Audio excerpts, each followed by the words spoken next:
MBBS in North America. 32 లక్షలకే MBBS. ప్రపంచవ్యాప్తంగా గుర్తింపున్న degree. నమస్తే, welcome to healthy conversations with IT media.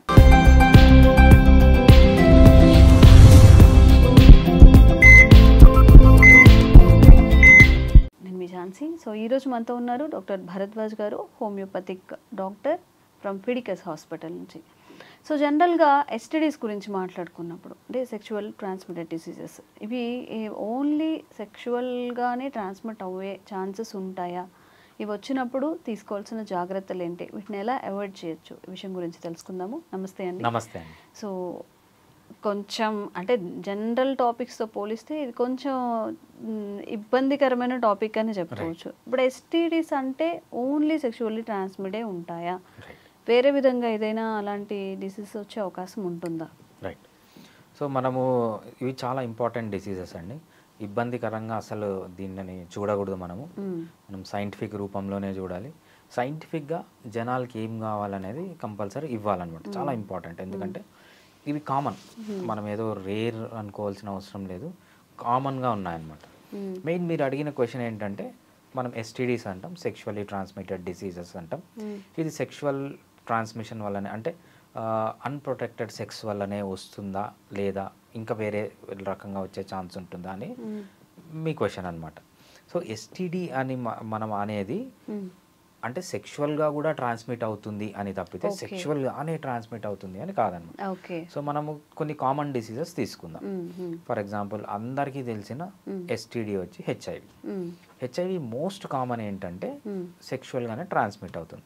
So ఎక్కడెక్కడ ఉంటుంది HIV virus అనేది, ఎక్కడ ఉంటుంది అని మనకు తెలియాలి. హెచ్ఐవి వైరస్ అనేది మెయిన్గా విమెన్ యొక్క వజైనల్ ఫ్లూయిడ్స్లో, వజైనా నుంచి వచ్చే ఫ్లూయిడ్స్లో, మెన్ యొక్క సెమెన్ అంటాం కదా, దాంట్లో ఉంటుంది.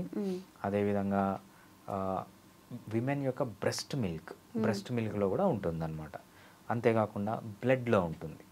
సో బ్లడ్ ట్రాన్స్ఫ్యూజన్ వల్ల రావచ్చు, ఒకరి బ్లడ్ ఇంకొకరి బ్లడ్కి వెళ్ళడం వల్ల రావచ్చు, లేకపోతే బ్లేడ్స్ కానీ ఏదైనా కట్ చేయడం వల్ల రావచ్చు.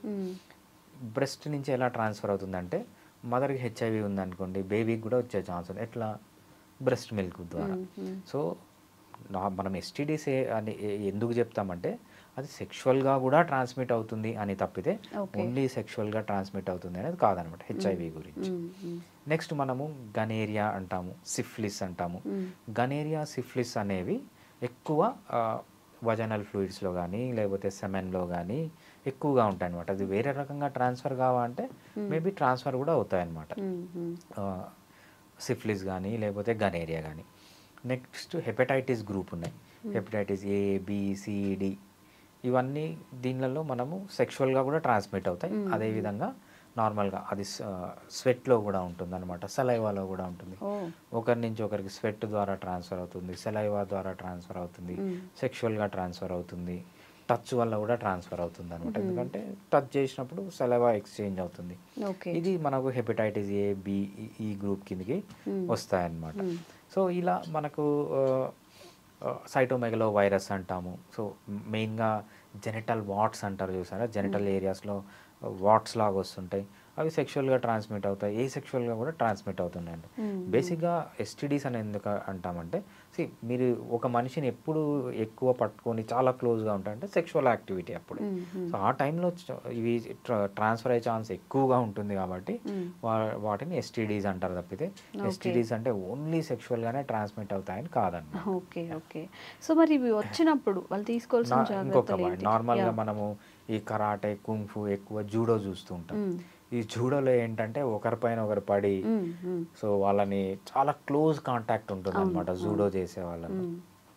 సో ఈ జూడో చేసే వాళ్ళలో కూడా ఎక్కువ వస్తుంది. మీరు కరాటే, కుంగ్ఫు, మువతా ఇవన్నీ తీసుకున్నతో పోలిస్తే కుస్తీ అంటాం కదా, సో కుస్తీ మనము దంగల్ సినిమాలో చూసింటాం, క్లోజ్ కాంటాక్ట్ ఉంటుంది. అట్లాంటప్పుడు కూడా ట్రాన్స్ఫర్ అయ్యే ఛాన్స్ ఉంటుంది. జూడో అనే ఒక మార్షల్ ఆర్ట్ ఉంటుంది అనమాట, ఆ జూడో చేసేటప్పుడు కూడా చాలా మందికి ట్రాన్స్ఫర్ అవుతుంది అనమాట. సో నేను జూడోకి వెళ్ళినప్పుడు కూడా సో జూడోకి దూరంగా ఉంటానంట. వాళ్ళ స్టెప్స్, వాళ్ళ చేసే ఎక్సర్సైజెస్ అన్నీ చేస్తాను తప్పితే I don't have contact with other people.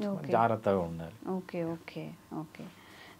So ఇప్పుడు మనం మాట్లాడుకుంటున్నాం ఓన్లీ ట్రాన్స్మిట్ అయ్యేది మాత్రం కాకుండా వేరే వేరే టైప్స్లో కూడా వస్తుంది అని చెప్పి అన్ఫార్చునేట్లీ వాళ్ళు వచ్చిన వాళ్ళకి ఈ మెడికేషన్ ఎలా టాబ్లెట్స్ ఏమైనా ఉన్నాయా, వాళ్ళు ఎలా అంటే మరి నెక్స్ట్ స్టెప్ ఏం చేయాలి వాళ్ళు దాన్ని పోగొట్టుకోవాలి అన్నప్పుడు? రైట్. సో మెయిన్గా మనం చూడాల్సింది ఏంటంటే టైప్ ఆఫ్ ఆర్గానిజం.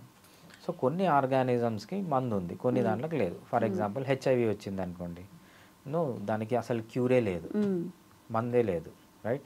దాన్ని కంట్రోల్లో పెట్టుకోవాల్సిందే. మనకు గనేరియా కానీ సిఫిలిస్ కానీ వచ్చినాయి, ఇవన్నీ బ్యాక్టీరియల్, దీనికి యాంటీబయాటిక్స్ తీసుకుంటే తగ్గిపోతుంది. మనకు హెపటైటిస్ గ్రూప్ ఉన్నాయి, హెపటైటిస్ బి అనేది డేంజరస్, హెపటైటిస్ ఏ, సి అవంతా డేంజరస్ కాదనమాట. ఒక్కొక్కసారి హెపటైటిస్లు బి కాకుండా వేరే క్యూర్ కూడా అయిపోతాయి అన్నమాట. సో మనం టైప్ ఆఫ్ ఆర్గానిజంని బట్టి మనం దాని సివియారిటీ అనేది ఉంటుంది. డిఫరెంట్ టైప్స్ ఆఫ్ ఆర్గానిజమ్స్కి డిఫరెంట్ ప్రాపర్టీస్ ఉంటాయి అన్నమాట. Okay okay okay.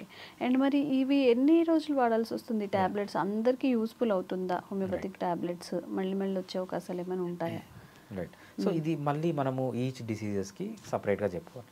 For example HIV వచ్చింది అనుకోండి, హెచ్ఐవికి ప్రపంచంలో క్యూర్ అంటూ లేదు.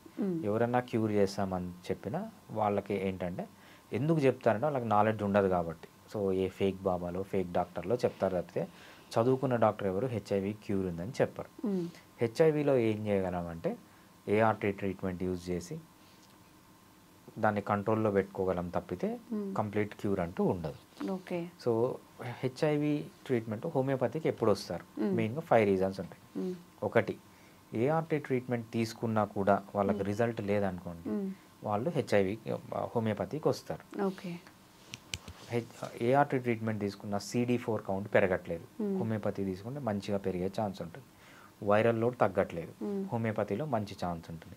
అదేవిధంగా కొంతమందికి ఏంటంటే ఈ ఏఆర్టీ ట్రీట్మెంట్ తీసుకుంటే చాలా సైడ్ ఎఫెక్ట్స్ వస్తాయన్నమాట, వాళ్ళు కూడా హోమియోపతిని తీసుకోవచ్చు. ఇంకా నెక్స్ట్ ఎవరంటే దీన్ని తీసుకునే వాళ్ళు ఏఆర్టీ తీసుకుంటూ ఉంటారు, వైరల్ లోడ్ నార్మల్గానే ఉంటుంది, CD4 కౌంట్ నార్మల్గానే ఉంటుంది, బట్ సిమ్టమ్స్ వస్తాయి వాళ్ళకి. ఓకే. ఎప్పుడైతే సిమ్టమ్స్ వస్తాయో ఆ సిమ్టమ్స్ తగ్గించుకోవడానికి కూడా హోమియోపతి వాడచ్చు. ఇంకో కేటగిరీ ఆఫ్ పీపుల్ ఉంటారు, వాళ్ళు ఏం చేస్తారంటే అన్నీ బాగానే ఉంటాయి but they will still take homeopathy. ఎందుకంటే హోమియోపతితో కొంచెం ఇమ్యూనిటీని ఇంక్రీజ్ చేసుకోవచ్చు, సో వాళ్ళ లైఫ్ క్వాలిటీ పెరుగుతుంది అనేది వాళ్ళకి తెలుసు కాబట్టి హోమియోపతి యూజ్ చేస్తారనమాట. సో మనకు సిఫిలిస్ గనేరియాస్లో కానీ హోమియోపతి మంచిగా పనిచేస్తుంది. యాంటీబయాటిక్స్తో పాటు ఇవి తీసుకుంటే ఏంటంటే ఫర్దర్ కాంప్లికేషన్స్ అనేవి బాగా తగ్గించుకోవచ్చు. అంతేకాకుండా మనము హెపటైటిస్ బి కానీ ఏ కానీ సి కానీ ఏవైతే లివర్ డ్యామేజ్ జరుగుతాయో ఆ లివర్ని కాపాడడానికి, సో ఒక్కొక్కసారి వేరే ఏ సిస్టమ్ ఆఫ్ మెడిసిన్స్తో కన్నా అలోపతి కానీ యునాని కానీ సిద్ధ కానీ తీసుకున్న హోమియోపతిలో చాలా మంచి మెడిసిన్స్ ఉంటాయి. మనము ఈ హెపటైటిస్ గ్రూప్కి వచ్చేటప్పటికి. ఓకే. సో ఎవరికైనా కానీ ఇలాంటి ఇష్యూస్ ఫేస్ చేస్తున్నారు, ఏదైనా మెడిసిన్ కావాలి అన్నప్పుడు హోమియోపతిలో మంచి మెడిసిన్ ఉంటుంది, తప్పకుండా నియర్ బై వెళ్ళి చెక్ చేయించుకొని త్వరగా దీని నుంచి బయటపడతారు అనుకుంటున్నాం. అండ్ ఇలాంటి అవేర్నెస్ కల్పించే వీడియోస్ భరద్వాజ్ సార్ త్రూ చేస్తూనే ఉంటాము. Thank you so much. Thanks అండి. Sir, one life lesson what medicine has taught you. Whatever you can do without expecting. But I really believe మన పాజిటివ్ యాటిట్యూడ్ ఉంటేనే మనం ఏదైనా సాధించగలం. గట్ ని మనం కరెక్ట్ గా డీల్ చేసినట్లయితే అది మనకి పాజిటివ్ హార్మోన్స్ ని రిలీజ్ చేస్తుంది. షుగర్ వచ్చిన వాళ్ళ పరిస్థితి ఏంటి? పొట్ట దగ్గర పెరిగితే దాన్ని ఆండ్రాయిడ్ అంటారు, ఆండ్రాయిడ్ ఫోన్ కదా. అసలు థాట్స్ ఎందుకు వస్తాయి? బ్రెయిన్ డెడ్ అంటే దానికి ప్రపంచం అంతా కూడా కొన్ని నిర్దిష్టమైనటువంటి లక్షణాలు. మానసికంగా ధైర్యంగా ఉంటే క్యాన్సర్ జయించవచ్చు. You are a doctor for a cause sir, అంతే. వాళ్ళకి వచ్చిన ఆదాయం కాకుండా ఫ్రీ సర్వీస్ ఎంతమందికో చేస్తారు.